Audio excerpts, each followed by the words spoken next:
Coleman, just what makes that team so difficult to guard in that second half, and what was the key to turning that game for them? I think the biggest thing was like what we saw late, like letting, we all are all familiar with Zach Edey. And I think one of our biggest emphasis was kind of just trying to push his catches out and scoring over us and through us one-on-one, not letting other guys impact the game. And, I think we saw late what happened when those things occurred. We gave up a couple Gillis threes. We gave up some threes to Lawyer. Braden Smith got off a little bit late. So, we tried to contain, I think we did a good job on Coffin Wren, but we wanted to contain all the other guys and not necessarily let a All-American just beat us, but, make it more difficult for him and make him, and we'll live with the results and not let the other guys impact the game. But, late, you saw what happened, so. Marcus, you were kind of able to get some shots going early on, utilize some different moves. Are a lot of those kind of pre-programmed for you, or is it just kind of read and react what happens? Because there was a lot of different sort of things Purdue was throwing at you.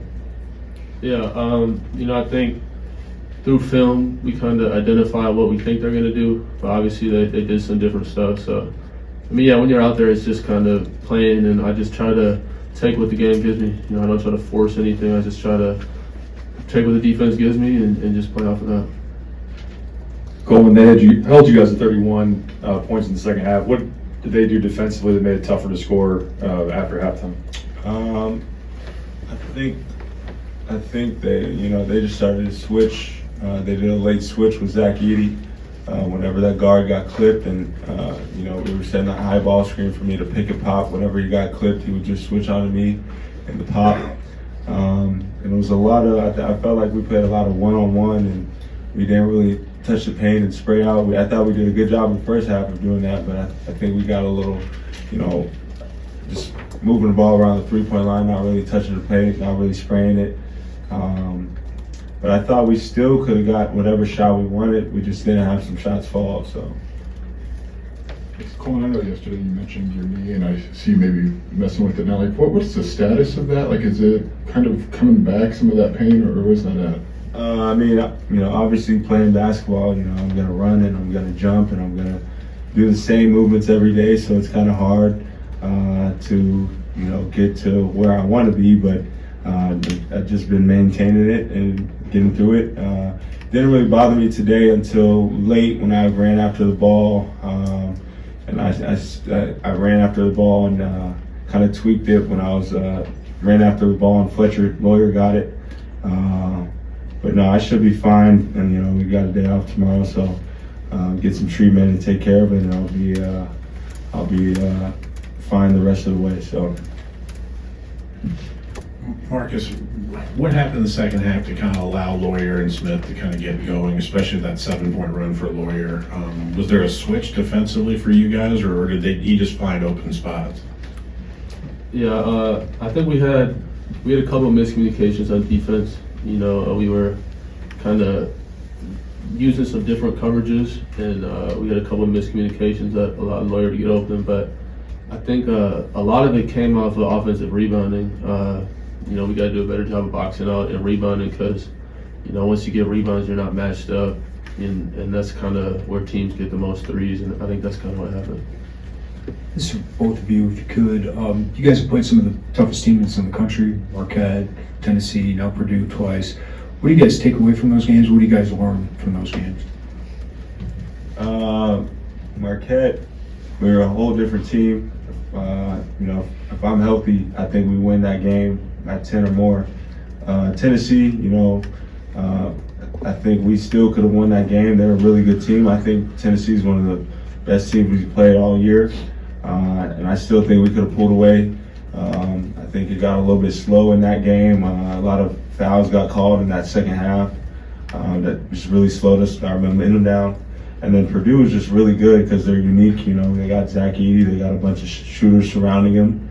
But I think we're at the point where we're fully aware that we're capable of beating anybody. I think it's pulling through and really coming out with the win. So I think we're right there. I think it's literally 2 minutes of a game that just impact us, that it's not, we don't fall apart, but it's just the plays are just so impactful that it's hard to overcome. So I think we're right there, and I think, you know, come March, I think we'll be able to really focus on ourselves and man up and get stops down the line and grab loose balls and be on the other end of those impactful plays. So Yeah. I guess, Marcus, there was a couple maybe 50-50 balls on rebounds late that just went to Purdue. I mean, maybe just bounced that way. Just how maybe crippling is that, where you feel like you get the stop, but then they've got that extra chance. Yeah, I mean, it hurts when you guard well. You know, you force them to a tough shot, and they get the rebound or get a loose ball that you deflect. I mean, those are plays that just really hurt. And, you know, especially when stuff like that happens, your defense isn't set up anymore. And then, you know, teams can capitalize off that. So that's something that we got to do a better job of. You know, they won the rebounding battle. And you know, for us, rebounding's got to be a staple of our program, and we can't let that slip. Marcus, just to follow up on Coleman's answer, what do you think the key is for those 2 minutes or just to kind of get over that hump in the big games? Any one or two things you're seeing that would help you guys do that? I think, you know, I think sometimes we can get stagnant on offense for that time, but, you know, for the most part, our offense is pretty solid. So, you know, I look at the defensive side of the floor, and, you know, I think a lot of times those runs come on the offensive rebounds that we don't get, and just controllables like that. So, you know, we just got to be more physical on our blockouts, and, you know, we just got to come up with loose balls, and I think the more 50-50 balls that we win, the better our team will be. Coleman, yesterday you mentioned back here that the emotions haven't sunk in yet with senior night. Now that you've kind of gone through it tonight, what are the emotions for you and just kind of leaving this Illinois community? I still feel the same, really. I was aware that, you know, things come to an end, and I feel like I put a lot of time and effort into here, and you know, I'm not saying I'm ready for it to be over, but I'm just kind of aware where I'm at, and you know, things got to come to an end, and that's what happened. So, but I wish we would have won tonight. Would have felt a lot better. But no, it hasn't really hit me. It's just, I just feel kind of the same. I'm kind of focused on the next game. You know, we still got Iowa, and we got some games left. So. For either one of you guys, Painter talked a lot about not turning it over just so Terrence couldn't get out on the break. Is there a way to get him going if teams aren't allowing you guys to play a 94-feet game in a sense, and kind of give him a confidence boost in the half court? Yeah, you know, I think that, you know, we got to do a better job of, you know, hitting him when he's got the mismatch. You know, when teams are switching or just mismatched in transition, and then, you know, we're into our half court. You know, when he's got the mismatch, we got to do a better job of getting him the ball and giving him space to, you know, get downhill. That's where he's best. Other than that, you know, I think a lot of it can also come from guards rebounding. You know, if I get a rebound outlet to him quick, or he gets a rebound, he's gone. So, you know, I think a lot of it can come back to our rebounding and just getting it out from there.